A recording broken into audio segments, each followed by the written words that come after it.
不仅跪美国，还要跪日本。韩国尹锡悦政府现在一系列的迷惑操作，脆弱妥协有用吗？局面是愈发的诡异了。其实对于我们来说，反而是一个破局的机会。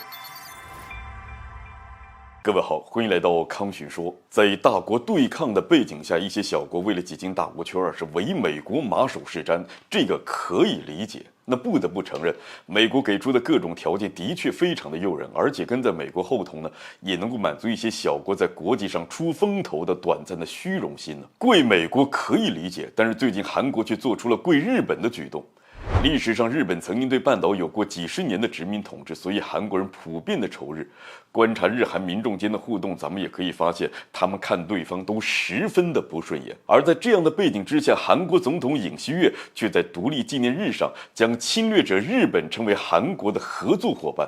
在如此特殊的时刻，尹锡悦公然美化侵略者是背叛历史、背叛韩国民众的典型表现，这势必会激起民众的不满情绪啊。紧接着，尹锡悦政府又提出了设立一个公共赔偿基金，这用来干什么的呢？简单的说，就是让韩国人自己捐钱，代替日企赔偿韩国的二战劳工。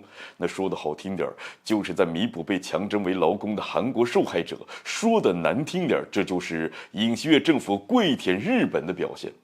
因此，这一动作也被韩国内部痛批为韩国外交史上最大的耻辱。当然，韩国人表示气愤，美日却表现出了十分的欢迎。这因为这日本这么多年来一直拒绝在赔偿问题上让步，这如今尹锡悦主动的退让，你说这日本能不感到高兴吗？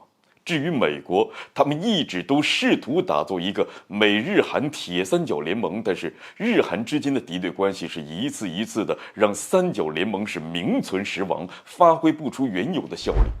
倘若韩国和日本真的能够和解，那也能够方便美国开展接下来的对华围堵动作。但是，不得不说，尹锡悦如此做法，直接让韩国沦为了美国附庸的附庸。这今后韩国在国际上那还有什么声望、自主可言呢？有观点就指出，尹锡悦如此做法可能存在两方面的原因，一个呢跟美国有关。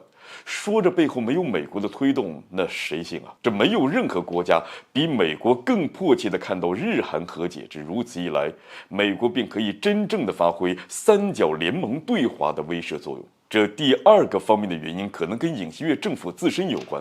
他们想要博得美国的好感，想要在国际上谋得一席之地，就必须牺牲掉一些东西，比如说一个国家的尊严。而且尹锡悦在支持率持续走低的情况之下，必须有所作为才能够扭转这一局面。但是遗憾的是，尹锡悦的力气显然那是用错了地方。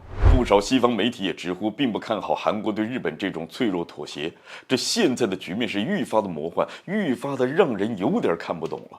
韩国连日本都可以跪，那接下来又有什么他们能做不出来呢？这换个角度想，其实这也是中国的破局机会。那既然韩国已经做到这个份上，那我们也没什么好顾忌的了。对方坚定了对抗决心，这某种程度上也是让我们坚定反击的决心，所以这也不全是一件坏事。好了，本期节目就进行到这儿，欢迎点赞转发，留下您的精彩评论。